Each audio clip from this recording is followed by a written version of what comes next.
নমস্কার।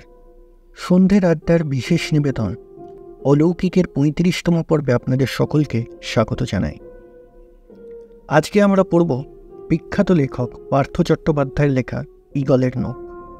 পার্থ চট্টোপাধ্যায় একজন স্বনামধন্য লেখক। আসাম এবং বাংলায় ওনার বহু বই বিখ্যাত হয়েছে। ওনার বিখ্যাত গল্প হতাশ হবেন নাকে ইংরেজিতেও অনুবাদ করা হয়েছে। ওনার কিছু সুবিখ্যাত বই হল অশ্বত্থামা হত, যখন যৌবন, এ জীবন ধন্য করো ইত্যাদি। তাহলে শুরু হতে চলেছে আজকের গল্প।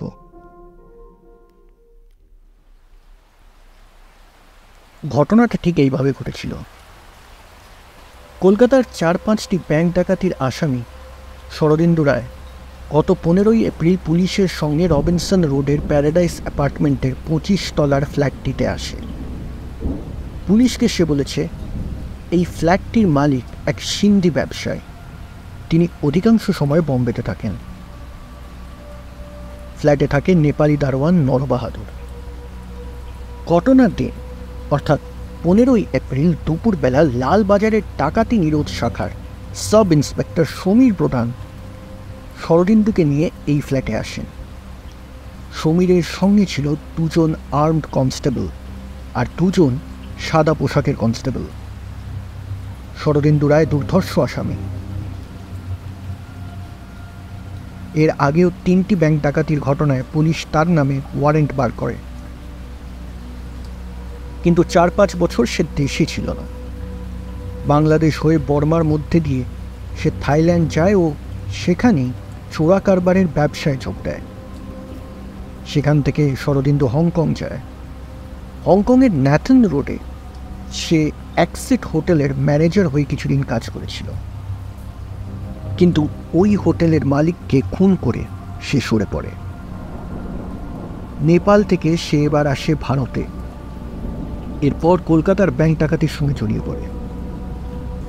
পুলিশরা খুব ভাগ্যে বিশ্বাস করে। তারা বলে ভাগ্য প্রসন্ন না হলে দাগি আসামিদের ধরা মুশকিল। সমীর প্রধান ব্যাংক ডাকাতির ইনভেস্টিগেশন অফিসার। ৪ মাস ধরে তন্ন তন্ন করে আসামিদের খুঁজছিল, কিন্তু কোথাও কোনো ক্লু পাওয়া যাচ্ছিল না। শেষে নেহাত এক দৈব বশে ধরা পড়ে। আমি সমীরের বস, ডিডিআর অ্যাসিস্ট্যান্ট কমিশনার। আমি ১০ বছর পরে ডিডির চার্জ পেয়েছি। আমাদের এই লাইনে সবাই নিজের নিজের সোর্স ও কাজকর্ম সম্পর্কে মন্ত্রগুপ্তি রাখে, কিন্তু সমীর আমাকে সব কথা খুলে বলত। শরদিন্দু গ্রেপ্তারের ব্যাপারে সে আমাকে এক অদ্ভুত কাহিনী শোনায়। সমীরের জবানিতেই বলি।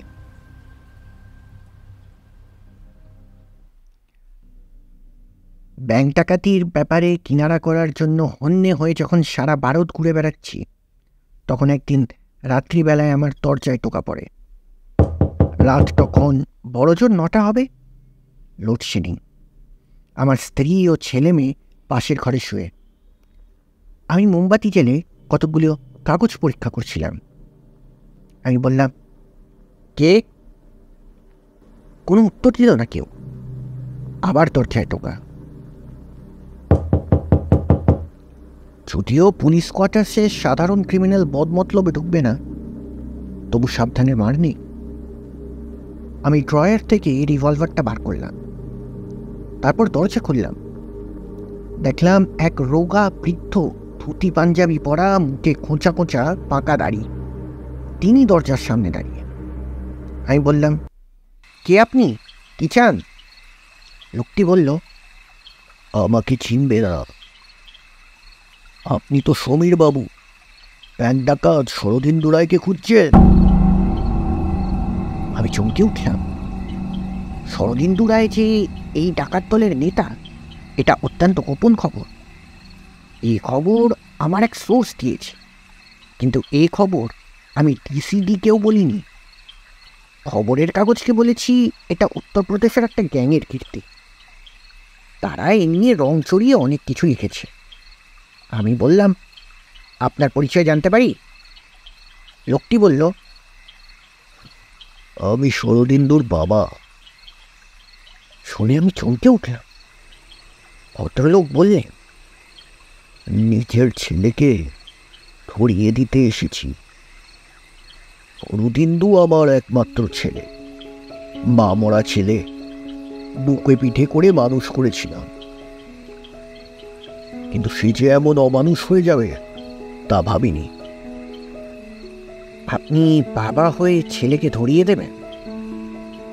আপনি যদি ওকে আজকালের মধ্যে গ্রেফতার না করেন তাহলে ও খুন হয়ে যাবে।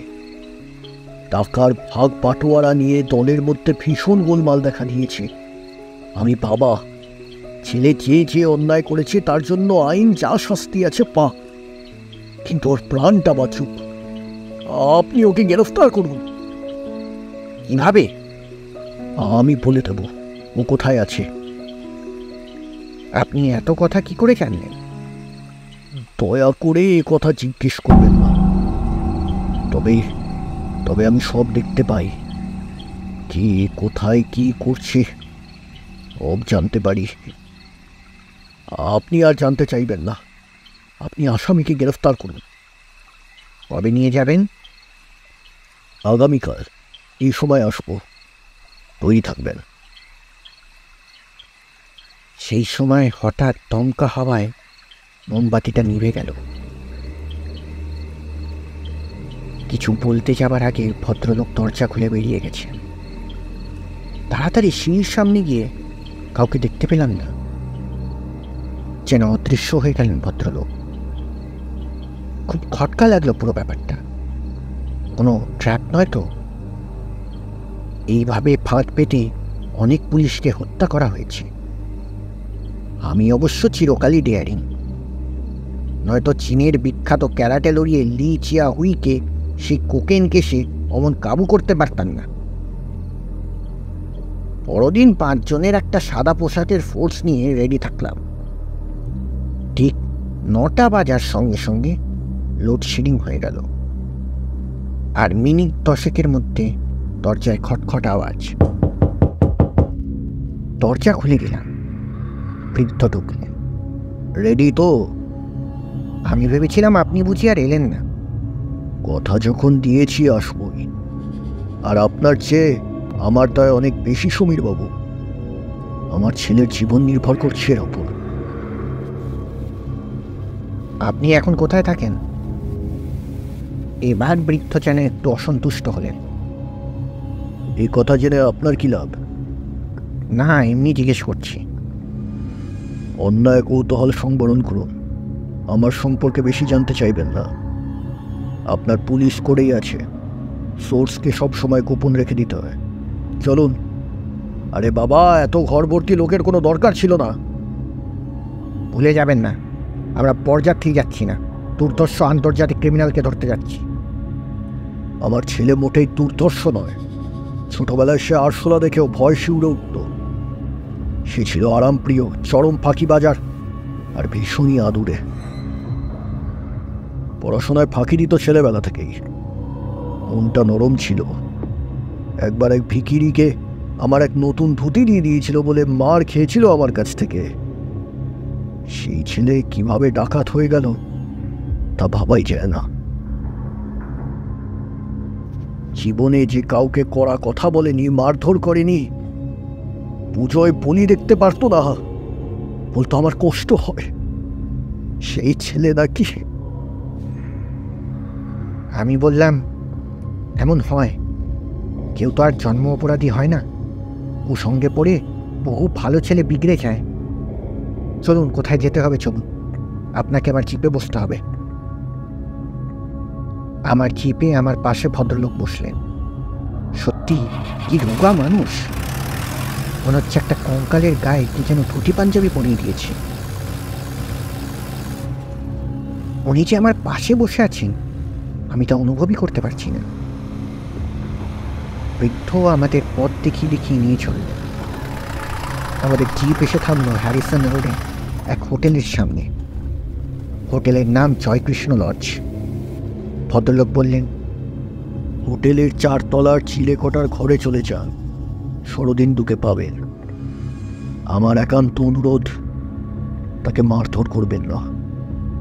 আইনত যা শাস্তি তার পাওনা তাই তাকে দেবেন, তার কোনো ক্ষতি করবেন না। আমি কিন্তু সব কিছুই দেখছি, নিজের ছেলেকে ধরিয়ে দিয়েছি। বুঝতেই পারছেন, আমি সাধারণের থেকে একটু আলাদা। আপনি গাড়িতে বসুন, ড্রাইভার রইল আপনার সঙ্গে। না, আমি ওর সামনে দাঁড়াতে পারবো না।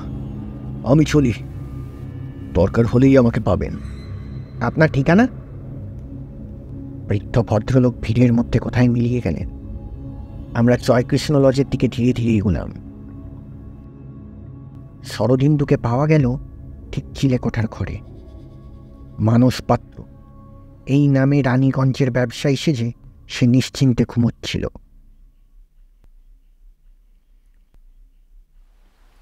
সমীরের মুখে শরদিন্দুর গ্রেফতারের রহস্য শুনেছিলাম। সেই বৃদ্ধ ভদ্রলোক যিনি শরদিন্দুর বাবা, তিনি আর আসেননি। সমীরও এ নিয়ে শরদিন্দুকে কিছু বলেনি। শরদিন্দুও জেরার মুখে স্বীকার করে ব্যাংক লুটের টাকা কোথায় আছে তার মধ্যে এক জায়গার নাম করে, সেটি হলো প্যারাডাইস অ্যাপার্টমেন্ট। আর ওই প্যারাডাইস অ্যাপার্টমেন্টে লুকোনো টাকা সে যখন দেখাতে আসে, তখনই ঘটে সেই ঘটনাটা। সমীরের বক্তব্য অনুসারে শরদিন্দু আর সমীর শোবার ঘরে ঢোকে। কনস্টেবলরা দরজার বাইরে দাঁড়ায়।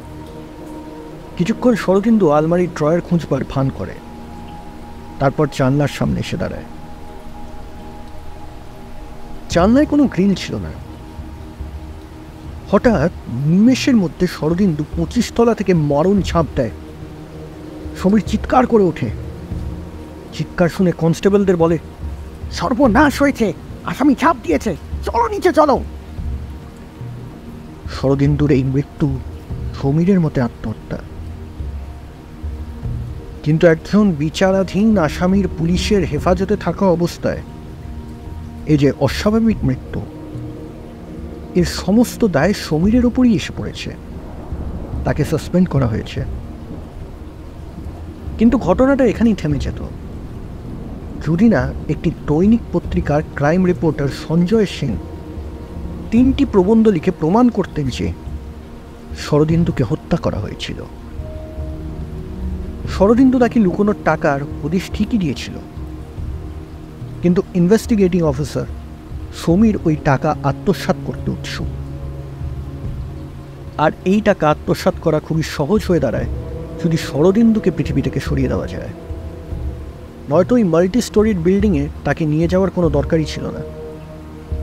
এই বাড়ির মালিক সিন্ধি ব্যবসায়ীর সঙ্গে শরদিন্দুর মাত্র একবার দেখা হয়েছিল। এই ভদ্রলোকের আরও ফ্ল্যাট আছে।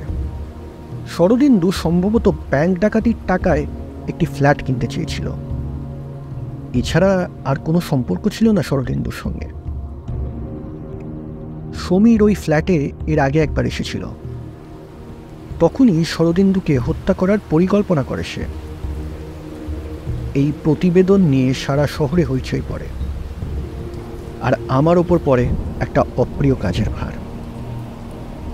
এই ঘটনার তদন্ত আমাকে বার করতে হবে সত্যি সত্যি ইচ্ছা করে সমীর শরদিন্দুকে ফেলে দিয়েছিল কিনা।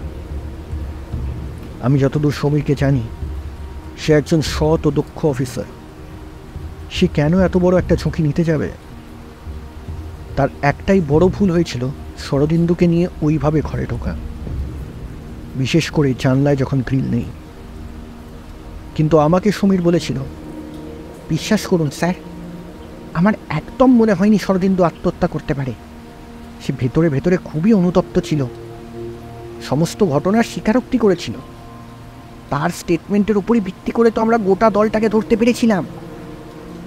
কিন্তু শরদিন্দু নিজে যে এভাবে ঝাঁপ দেবে তা বুঝতেই পারিনি। আমি বলেছিলাম, সমীর, কিছু মনে করো না, তদন্ত না করে আমি তোমার সপক্ষে বা বিপক্ষে কোনো রায় দিতে পারবো বলে মনে হয় না। তুমি আমাকে একবার ওই বাড়িতে নিয়ে গিয়ে দেখাবে কিভাবে শরদিন্দু ঝাঁপ দিয়েছিল। সমীর বলল, নিশ্চয়ই, আপনি যেদিন বলবেন। আমি বললাম, চলো তাহলে, কালই যাব।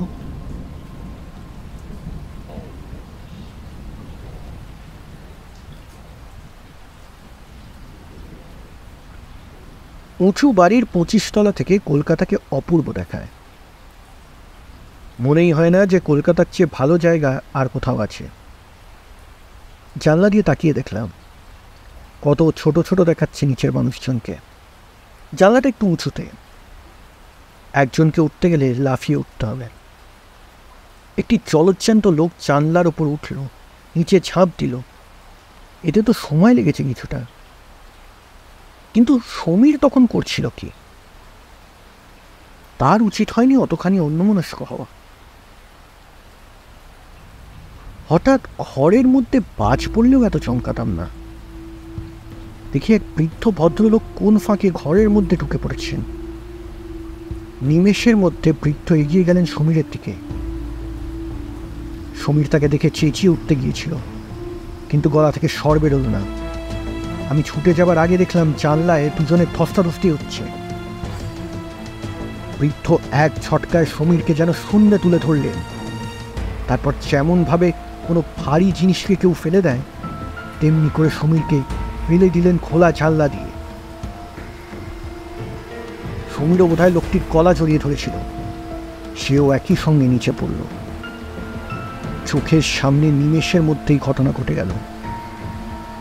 আমি স্তম্ভিত হয়ে গেলাম। ততক্ষণে আমার সঙ্গীরা সবাই এসে গেছে। তাদের দিকে তাকিয়ে অস্ফুট স্বরে শুধু বললাম, সর্বনাশ হয়েছে। কিন্তু কোথায় গেল সেই বৃদ্ধের মৃতদেহ? তন্ন তন্ন করে খুঁজেও তার মৃতদেহ পাওয়া গেল না। শুধু শান বাঁধানো মেঝের ওপর সমীরের থ্যাতলানো দেহটা পড়ে আছে। রক্তে ভেসে যাচ্ছে সমস্ত জায়গাটা।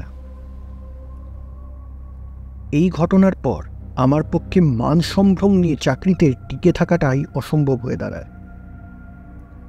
একটি খুনের কিনারা করতে গিয়ে পরোক্ষভাবে আমি আর একটি মর্মান্তিক মৃত্যুর সঙ্গে জড়িয়ে পড়লাম। আমার প্রথম কাজ হলো শরদিন্দুর বাবার সম্পর্কে খোঁজ খবর নেওয়া। এতদিন ধরে যে রহস্যময় লোকটি সমীরকে অনিবার্য পরিণতির দিকে টেনে নিয়ে যাচ্ছিল, কে সে? সে কি কোনো বাস্তব অস্তিত্ব?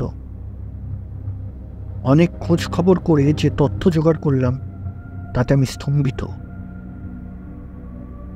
আজ থেকে 5 বছর আগে উত্তরপ্রদেশের এক অখ্যাত শহরে মৃত্যু হয়েছিল যোগেন্দ্রমোহন রায়ের। শরদিন্দুর বাবা যোগেন্দ্রমোহনের উত্তরপ্রদেশ থেকে যে ছবিটি জোগাড় করেছিলাম, সেটি দেখে চমকে উঠলাম। এই তো সেই বৃদ্ধ যাকে আমি খানিকের জন্য দেখেছিলাম শীর্ণ হাত দুটি দিয়ে প্যারাডাইস অ্যাপার্টমেন্টের জানলা থেকে সমীরকে ফেলে দিতে। কিন্তু সমীরকে তিনি হত্যা করবেন কেন? তবে কি সত্যি সমীর টাকার লোভে শরদিন্দুকে হত্যা করে সমস্ত সাক্ষ্য প্রমাণ লোপাট করার চেষ্টা করেছিল? ঘটনাটা আজও আমার কাছে রহস্যাবৃত। সমীরের মৃত্যুর জের মেটাতে হয়ে আমার পুলিশি জীবনের অবসান ঘটিয়ে তদন্ত কমিটিতে আমি নির্দোষ প্রমাণিত হয়েছে সমীরের মৃত্যু ছিল আত্মহত্যা। পুলিশের চাকরিতে ইস্তফা দিয়ে আমি এখন একটা প্রাইভেট ডিটেকটিভ এজেন্সি চালাই।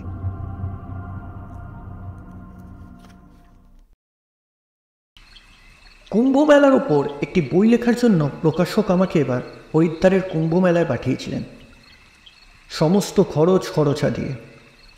ভ্রমণ কাহিনীর লেখক হিসেবে আমার যথেষ্ট নাম আছে। আমার আসল নাম সমীরণ রায়। মুসাফির ছদ্মনামে লিখে থাকি। আমার সাম্প্রতিক বই স্বর্গের দরজায় অল্প দিনের মধ্যেই এই বইটির 4টি সংস্করণ হয়েছে। বইটি মানসরোবরের ভ্রমণের ওপর লেখা। আগে পোস্টাল বিভাগে কেরানির চাকরি করতাম। বই লিখে 2 পয়সা ঘরে আসায় এখন চাকরি ছেড়ে দিয়েছি। পাঠকেরা এখন বেশ চালাক হয়ে উঠেছে। তারাও বহু দেশ বিদেশে ঘোরেন। ভ্রমণ কাহিনীতে কোথাও ভুল থাকলে তারা এসে খ্যাক করে চেপে ধরেন। কাজেই সবসময় ঘোরাঘুরির মধ্যেই থাকতে হয়। কুম্ভ মেলা নিয়ে কী লিখব মোটামুটি ঠিক করে ফেলেছি। অমৃত কুম্ভে সাধুসঙ্গ, সাধুদের ব্যাপারটা নিয়েই বেশি করে লিখব। আমাদের লেখকদের বাজারের কথাও ভাবতে হবে। কুম্ভ মেলার ওপর হয়তো আরও বই বেরোবে। কাজেই আমাকে একটা নতুন দিক বেছে নিতে হবে। যাবার সব উদ্যোগ ও আয়োজনা করেছি, ভারত সেবাশ্রম সঙ্গে থাকবো ঠিক হয়েছে। তীর্থে গিয়ে বরাবর ওদের ওখানেই উঠি। দুটি বাংলা কথা বলে বিদেশ বিবইতে ভীষণ তৃপ্তি লাগে। তাছাড়া ওরা লেখক বলে আমাকে বেশ খাতির যত্নও করে। একটা পুরো ঘরই ছেড়ে দেন। আমি কুম্ভে যাচ্ছি, কোথা থেকে এই খবর পেয়ে অধীরদা আমায় এসে ধরলেন। সমীর, তোমার বৌদি শেষ মুহূর্তে বায়না ধরেছে কুম্ভে যাবে। আমি তো কোথাও কোনো থাকার জায়গার ব্যবস্থা করতে পারছি না। তুমি লেখক মানুষ, তোমার আলাদা খাতির। যদি দাদা বৌদিকে একটু সাহায্য করো। দেখুন, আমি আপনাদের কথা দিতে পারছি না, তবে মহারাজদের অনুরোধ করব। আর আমি যদি একটা ঘর পাই, না হয় ভাগাভাগি করে নেব, আপনাদের যদি অসুবিধা না হয়। না না, অসুবিধা যা হবার তোমারই হবে। তবু তুমি যে ভরসা দিচ্ছ এটুকুই যথেষ্ট। ভগবান তোমার ভালো করবেন।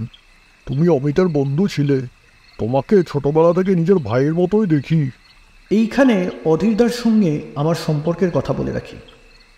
অধীরদা আমাদের গ্রামের ছেলে, আমাদের পাড়াতেই বাড়ি। আমার কলেজ জীবন পর্যন্ত দেশের বাড়িতেই কেটেছে। অধীরদার ভাই অমিত আমার স্কুলের সহপাঠী ছিল। শুধু সহপাঠী বললে ভুল হবে, অমিত ছিল আমার প্রাণের বন্ধু। পড়াশোনাতে খুব ভালো ছিল, বরাবর স্কুলের পরীক্ষাতে সে ফার্স্ট আসত। ওর সঙ্গে আমার সবচেয়ে বড় মিল এইখানে যে দুজনেই সাহিত্য চর্চা করতাম। লিপিকা বলে একটি হাতে লেখা ম্যাগাজিন বের করেছিলাম দুজনে। অধীরদা অমিতের আপন দাদা নয়, বৈমাত্রিক দাদা। অমিতের বাবা অমিতের ছেলেবেলাতে মারা যান। অধীরদা কলকাতায় চাকরি করতেন, মাঝে মাঝে দেশে আসতেন। তবে অমিতের বাবা বেশ মোটা সম্পত্তি রেখে গিয়েছিলেন, পুকুর, বাগান, তাছাড়া বাড়ির একটা অংশ ভাড়া দেওয়া ছিল। ওর থেকে চলে যেত। কিন্তু অমিত যখন স্কুল ফাইনাল দেবে, সে সময় এক অসুখ করে ধরল ওকে। দুরারোগ্য নাকি সেই অসুখ। কিছুদিন পর ওর দাদা, মানে এই অধীরদা, ওকে কলকাতার হাসপাতালে নিয়ে যান চিকিৎসার জন্য। সেখানেই অমিত মারা যায়। কিছুদিন পরে অমিতের মায়েরও মৃত্যু হয়। অমিতের কথা আমি জীবনেও কোনো দিন ভুলিনি। এই যে আমি আজ এত নামজাদা লেখক হয়েছি, এর পেছনে আমার ছেলেবেলার ছিল অমিতের প্রেরণা। আমরা দুজনেই দুজনকে নানাভাবে প্রেরণা জোগাতাম। গ্রামের সঙ্গে সম্পর্ক চুকিয়ে আমি কলকাতায় চলে আসি। তারপর জীবন সংগ্রাম, সব শেষে এই পুরোপুরি লেখক জীবন। কিন্তু কলকাতায় পাকাপাকিভাবে চলে এলেও আমার গ্রামের লোকেরা আমার সঙ্গে যোগাযোগ রাখেন। আমি এখন নামী লেখক, এটি গ্রামের লোকেদেরই গর্ব।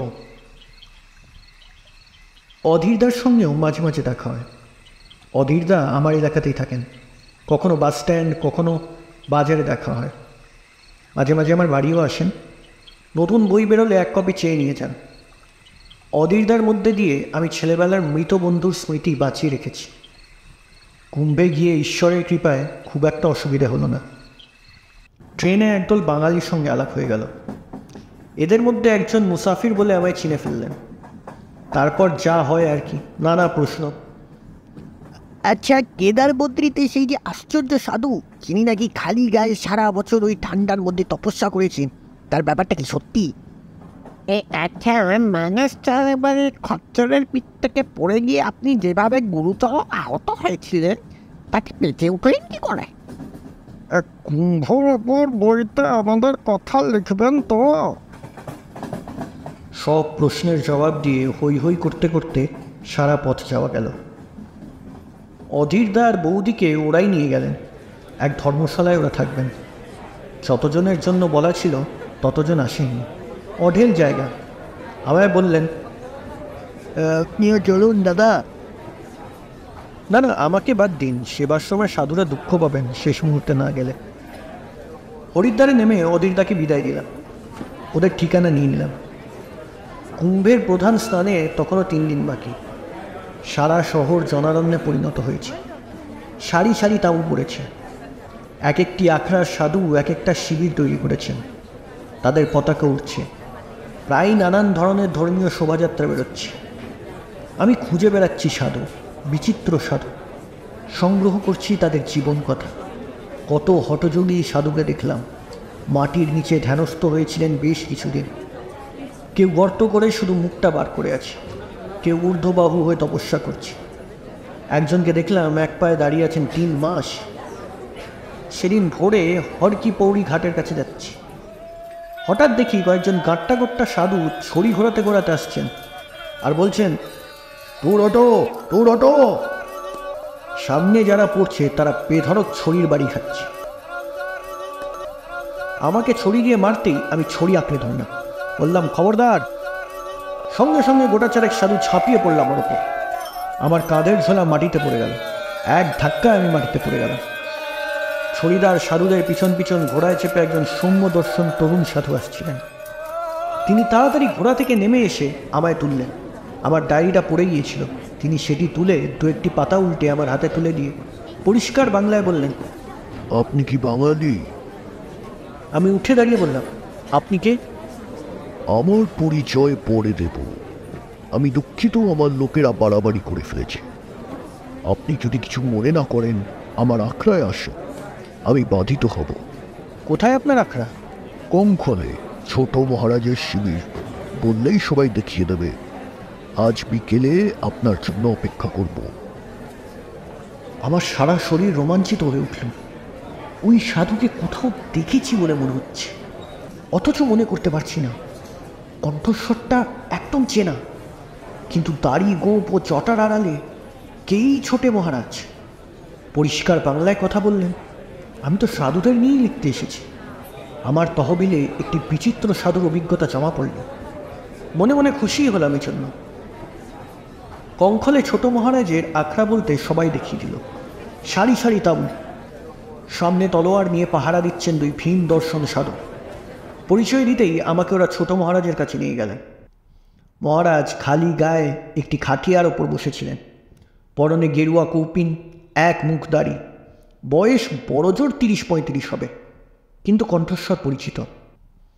আমায় সাধুজি বাংলায় বললেন, আপনার নাম কি? সমীরণ রায়। কি করেন? লেখক, মুসাফির আমার ছদ্মনাম। বাড়ি কোথায়? গাইঘাটা। এখন কলকাতায় CIT বিল্ডিংয়ে থাকি। তোমাকে এক নজরেই চিনেছিলাম সমীরণ, তবু সন্দেহ ছিল, সেজন্য ডেকে পাঠিয়েছিলাম। তোমার 2-1টা বইও আমি পড়েছি। কেমন আছো সমীরণ? আপনাকে তো ঠিক। তোমার ছোটবেলার বন্ধু অমিতকে মনে পড়ে সমীরণ? সেই গাইঘাটা স্কুলে আমাদের দিনগুলো, স্কুল পালিয়ে বনগার মতিমহল সিনেমায় পথের পাঁচালী দেখতে যাওয়া, মাটি কোমড়ার জঙ্গলে পাখির শিকার, সেই লিপিকা পত্রিকা। একটা বজ্রপাত হলেও আমি এতটা চমকাতাম না। কি বলছেন আপনি? অমিত তো মারা গিয়েছে আজ থেকে 35 বছর আগে। আশ্চর্য, এ তো অমিতেরই হাসি, এই কণ্ঠস্বর তো অমিতেরই। তাহলে কি সাধু অমিতের প্রেতাত্মা? হ্যাঁ, আমি মারা গিয়েছিলাম, এ কথা সত্যি। কিন্তু আমার আবার পুনর্জন্ম হয়। আমি জন্মাই সাহারানপুরের এক চাষি পরিবারে, কিন্তু জ্ঞান আবার সঙ্গে সঙ্গেই আগের জীবনের সমস্ত কথা আমার মনে পড়তে থাকে। এমনই একদিন আমি নিজের মনে কথা বলতে গিয়ে দেখি আমি বাংলা কথাও বলতে পারছি। ফটো প্রিন্টিংয়ের সময় তুমি নিশ্চয়ই দেখেছো যে একসঙ্গে পুরো প্রিন্টটা হয় না, একটু একটু করতে করতে কাগজের ওপর ইমেজটা স্পষ্ট হয়ে ওঠে। যত বড় হতে থাকি, পূর্বজন্মের কথাগুলো একটু একটু করে আমার ব্রেনের মধ্যে স্পষ্ট হতে থাকে। অবশেষে 15 বছর বয়স তখন একদিন আমার সব কথা মনে পড়ে যায়। মনে পড়ে যায় আমার বইমাত্রে ওর দাদা অধীর কিভাবে নিরাময়ের নামে আমাকে খুন করেছে। আপনাকে মানে অমিত খুন হয়েছিল বলছেন কি? তা নয় তো কি, হাসপাতালে নিয়ে যাওয়ার নাম করে আনলেও অধীর তা আমাকে হাসপাতালে ভর্তি করেননি, বাড়িতেই রেখে দেয়। মাকে বোঝায় হাসপাতালে সিট পাওয়া যাচ্ছে না। পাড়ার এক হাতুড়ে ডাক্তারকে নিয়ে লোক দেখানো চিকিৎসা করে। আমি খিদের জ্বালায় চেঁচাতাম, আমার ওষুধ জুটত না। মা মাঝে মাঝে আসতো আমায় দেখতে, কান্নাকাটি করে ফিরেছে তো। মা তার গয়না বিক্রি করে অধীরদার কাছে টাকা তুলে দিয়েছিল চিকিৎসার জন্য, কিন্তু দাদা সব খেয়ে ফেলে। এইভাবে আমার মৃত্যু হয়। দাদা চেয়েছিল আমি মারা গেলেই সমস্ত সম্পত্তির মালিক হবে সে। আমার মৃত্যুর পর আমার অসুখের বাবদ মোটা টাকা খরচা হয়েছে এই কথা বলে দাদা মার কাছ থেকে সম্পত্তির একটা অংশ নামমাত্র টাকায় লিখিয়ে নেয়। এরপর মাকে বাকি অংশ লিখে দেবার জন্য ক্রমাগত প্রলোভন দেখাতে থাকে। অবশেষে রোগে শোকে মায়েরও মৃত্যু হয়। মায়ের মৃত্যুর পর আমি আবার জন্ম নিই সাহারানপুরে। 16 বছর বয়সে আমি যখন প্রথম আমার পূর্বজন্মের ছবিটা চোখের সামনে দেখতে পেলাম, তখন প্রতিশোধ নেবার স্পৃহায় আমি কলকাতা ট্রেনে চেপে বসলাম। কিন্তু সেই ট্রেনে গঙ্গাসাগরে যাচ্ছিলেন বড়ে মহারাজ। ইনি নিম্বার্ক সম্প্রদায়ের সন্ন্যাসী। বছরের বেশিরভাগ সময় উত্তরকাশীতে থাকেন। আমি সমস্ত সংকল্প ত্যাগ করি তার সঙ্গে গঙ্গাসাগরে যাই। সেখানেই আমার দীক্ষা হয়। তারপর থেকে প্রায় 20 বছর ধরে আমি সন্ন্যাসী জীবনযাপন করছি। কিছুদিন আগেই বড়ে মহারাজ দেহ রেখেছেন। আমি মঠের অধিপতি, কিন্তু এত বছর পরেও আমার পূর্বজন্মের কথা মনে পড়ে। বিশেষ করে তোমার কথা, দুর্গার কথা, বিমানের কথা। দুর্গা কি করছে এখন? রেলে চাকরি করে। আর অধীরদার সঙ্গে দেখা হয়? হয়, এই তো অদিতার সঙ্গে একসঙ্গেই কুম্ভে এসেছি। অধীরদা এসেছে? হ্যাঁ, অধীরদা ও বৌদি দুজনেই এসেছে। আমি যখন মারা যাই তখন অধীরদা বিয়ে করেননি। বৌদিকে দেখিনি আমি। সমীরণ, অধীরদাকে আমার কাছে নিয়ে আসতে পারো? নিয়ে আসবো। কেন বলেছিলাম এখন আমার খুব অনুতাপ হয় সেই জন্য। পরদিনই অধীরদা ও বৌদিকে বলেছিলাম এক বিচিত্র সাধুর সঙ্গে আপনাদের আলাপ করিয়ে দিতে চাই। ও বাঙালি? না, তবে বাংলা ভালো বলেন। তুমি কি করে চিনলে? আমার কাজ তো সাধুদের সঙ্গে মেলামেশা করা। আমি সেদিনই অধীরদাকে নিয়ে ছোট মহারাজের আখড়ায় নিয়ে এলাম। আমার সেই সময় একটা জরুরি কাজ পড়ে গিয়েছিল, তাই থাকতে পারিনি। হয়তো কিছুক্ষণ থাকতাম, কিন্তু শুনলাম মহারাজ ধ্যানে বসেছেন, 1 ঘন্টা অপেক্ষা করতে হবে।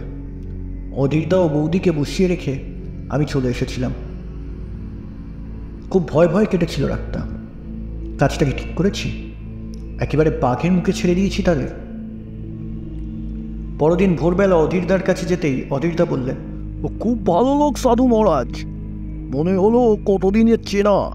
হাসিটা দেখে কি বলবো ভাই সমীরণ, মনে হচ্ছিল ঠিক যেন অমিত। বৌদি বললেন, আমি তো অমিত ঠাকুরপোকে দেখিনি, কিন্তু মনে হচ্ছিল খুব আপনার লোক। আমি তো দীক্ষা নেবার জন্য তৈরি। সাধু মহারাজ বলেছেন 14 তারিখ ভোরে পূর্ণকুম্ভে স্নান করিয়ে দীক্ষা দেবেন। তুমিও চলো না ভাই, সাধু মহারাজের সঙ্গে গেলে স্নানের কোনো অসুবিধা হবে না। আমার কোথায় যেন খটকা লাগছিল। মনে হচ্ছিল কিছু একটা ঘটতে চলেছে, ভয়ানক একটা কিছু। আমি বললাম, অধীরদা, কাল রাতে আমি চলে আসবো আপনাদের ওখানে, আর আমিও থাকবো আপনাদের সঙ্গে। আরেকটা কথা বলি অধীরদা, অনেক সাধুর সঙ্গে মিশে আমার এই ধারণা হয়েছে যে সব সাধুই কিন্তু সাধু নয়। তাদের মধ্যে অনেক ভণ্ড সাধুও থাকে। তারা নানা ম্যাজিকের সাহায্যে নানা মিথ্যে কথা বলে ধাপ্পা দিয়ে আমাদের প্রতারিত করে। আপনি সত্যি করে বলুন তো অধীরদা, ছোট মহারাজের মধ্যে তেমন কি কিছু দেখেছেন যাতে তাকে প্রতারক বলে মনে হতে পারে? কই না তো, আমার তো খুব ভালোই লাগলো ওকে, ঠিক ছোট ভাইয়ের মতো। এমন কি হতে পারে যে ছোট মহারাজ আমাদেরই পরিচিতদের মধ্যে কেউ সাধু হয়ে বেরিয়ে গিয়েছে? না সমীরণ, আমার জানাশোনার মধ্যে কেউ সাধু হয়নি। তুমি এ কথা বলছো কেন? না, এমনি। পূর্ণকুম্ভের স্নানের দিন শেষ রাতে আমরা বেরিয়েছি। আমাকে দেখে ছোট মহারাজ অবাক। আমাকে বললেন, তুমিও যাবে নাকি? হ্যাঁ। তোমাকে বলে রাখি সমীরণ, তুমি এসো না। কেন? বিপদ হতে পারে। কিসের বিপদ? এত মানুষ, এত ভিড়, কুম্ভে দুর্ঘটনা ঘটা অস্বাভাবিক কিছু নয়। না, আমি যাব। অধীরদা আমার সঙ্গে এসেছেন। তাদের নিরাপত্তাও আমার দেখা দরকার।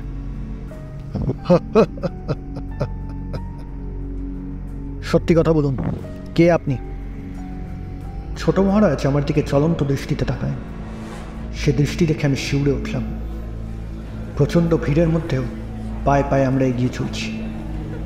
সরু ব্রিজের মুখে এসে শুনলাম রাস্তা বন্ধ করে দিয়েছে পুলিশ। দাঁড়িয়ে থাকতে হবে। দাঁড়িয়ে আছি। সামনে ছোটে মহারাজ, সঙ্গে প্রচুর শিষ্য, তার মধ্যে অধীরদা, বৌদি ও আমি। পিছনে অসংখ্য মানুষ। হঠাৎ শুনলাম রাস্তা খুলে দিয়েছি। হঠাৎ দেখি ছোট মহারাজের 3-4 জন শিষ্য অধীরদার বৌদিকে দিল এক প্রচণ্ড ধাক্কা। সেই ধাক্কায় তারা পড়ে গেল মাটিতে। তারপর পিছন থেকে হুড়মুড় করে বাঁধ ভাঙা বন্যার মতো একটা চাপ এলো। সামনের আরও কিছু লোক মাটিতে পড়ে গেল। এক প্রচণ্ড ধাক্কায় আমিও ছিটকে পড়েছিলাম। কিন্তু কে একজন যেন বলিষ্ঠ হাতে আমায় ধরে ফেলল। ছোট মহারাজের গলার স্বর, বলেছিলাম না আজ বেরিও না, আজ বড় ভয়ানক দিন। উন্মুক্ত জনতা প্রাণ ভয় পালাতে যাচ্ছে, ধাক্কা এড়োতে যাচ্ছে, কিন্তু আবার প্রচণ্ড ধাক্কায় মাটিতে পড়ে যাচ্ছে। তাদের দেহের ওপর দিয়ে চলে যাচ্ছে হাজার হাজার মানুষ। সেই প্রবল বাহু আমাকে ডানা দিয়ে আড়াল করা পাখির শাবকের মতো নিরাপদ জায়গায় নিয়ে এলো। আমি বললাম, আমাদেরটা কোথায়? বৌদি কোথায়? কুম্ভে স্নান করতে এসে মৃত্যু হলে তাদের অক্ষয় স্বর্গবাস হয়। তাহলে আমায় বাঁচালেন কেন? তুমি যে আমার বন্ধু সুমিরন। যাও, কাছেই ব্রহ্মকুণ্ড, তুমি স্নান করে এসো। ছোট মহারাজ এই বলে ভিড়ের মধ্যে অদৃশ্য হয়ে গেলেন। সেদিন 200 মানুষের মৃতদেহের ভিড়ে অধীরদা ও বৌদির মৃতদেহ আমি শনাক্ত করেছিলাম। এক নিমেষের মধ্যে সমস্ত কিছু ঘটে গেল। এর জন্য তো আমি প্রস্তুত ছিলাম না।